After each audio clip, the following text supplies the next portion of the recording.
Assalamualaikum warahmatullahi wabarakatuh. Perkenalkan, saya Fauzan Azaz SPB, calon guru penggerak angkatan 9. Kali ini saya ditemani oleh pengajar praktek saya, Ibu Herawati Sihombing, kemudian rekan kerja saya, Ibu Lia Ekena.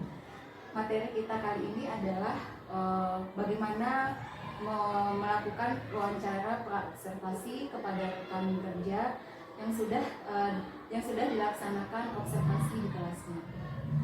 Selamat pagi Bu Lia. Selamat pagi Bu Jana. Apa kabarnya hari ini? Alhamdulillah Sehat ya Bu Lia ya? sehat terus. Ya. Baik Bu Lia.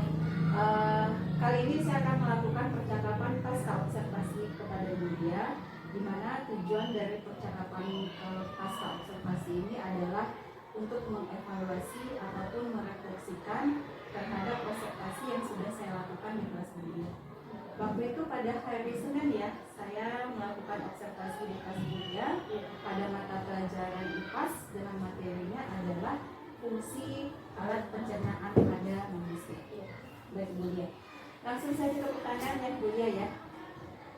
Bagaimana perasaan Bu Lia setelah selesai melaksanakan proses pembelajaran di kelas?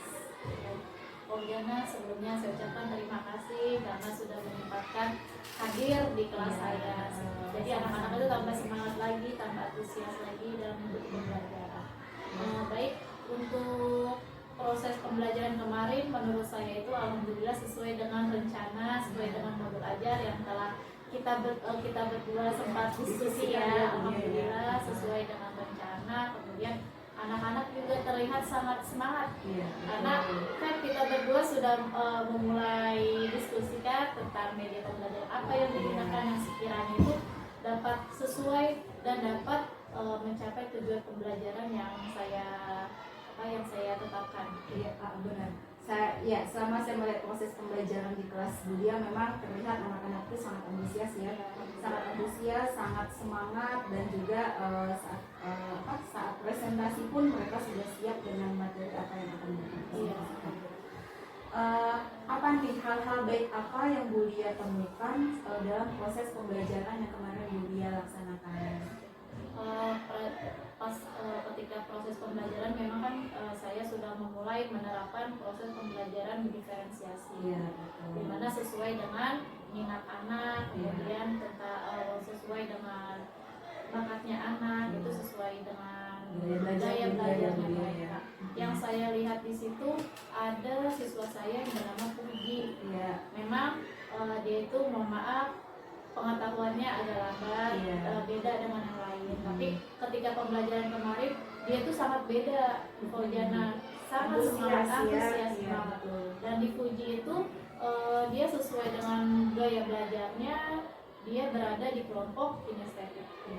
Jadi ketika masukkan kinestetis. Jadi ketika si Fuji itu belajar, kemudian menyebutkan dan menerangkan sesuai dengan gayanya belajar mereka, dia jadinya ya tambah semangat aja gitu, terlihat sangat antusias untuk Fuji. Jadi hal positif yang bisa Bu Lia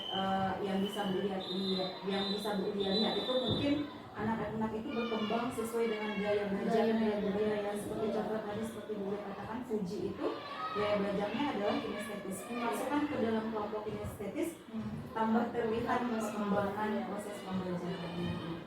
Lebih mudah dipahami materi. Anak-anaknya lebih mudah memahami ya, karena sesuai dengan gaya belajar.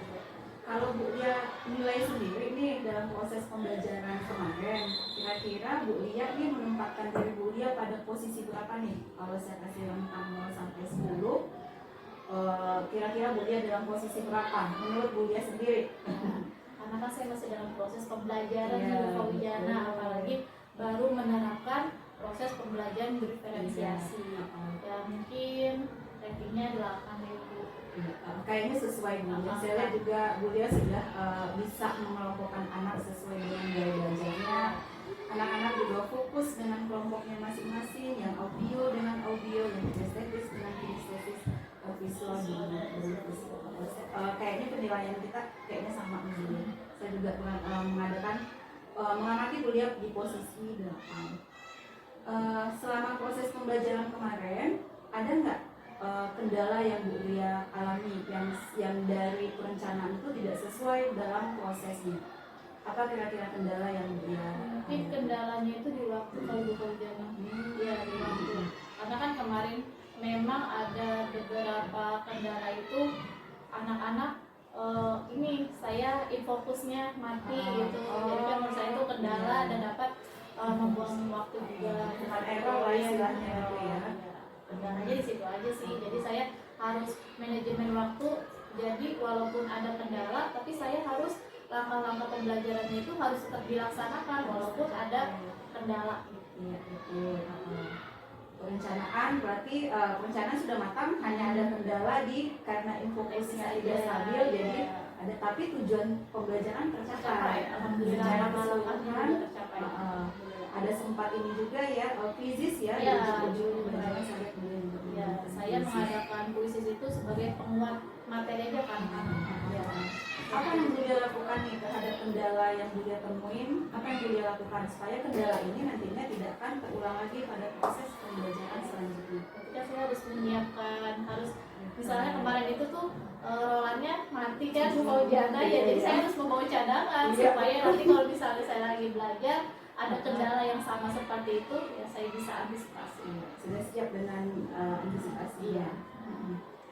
Setelah proses pembelajaran saya lihat Bulia juga bagus gitu ya, anak-anak juga semangat dalam proses pembelajarannya.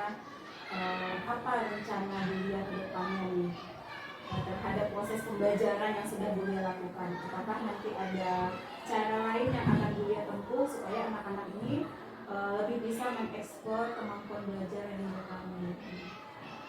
Berarti kan kalau misalkan gitu harus mengikuti materinya. Ya harus sesuai dengan materi pembelajarannya apa. Ya saya maunya itu niatnya kalau misalnya IPAS ya kalau bisa memang kita menggunakan media lingkungan aja di sekitar kita.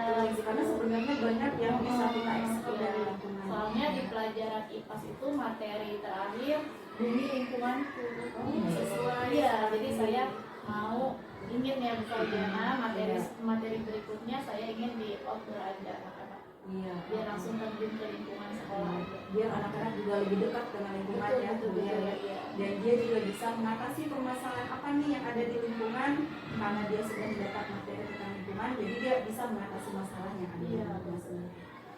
Iya. Perasaan Bulia setelah saya supervisi.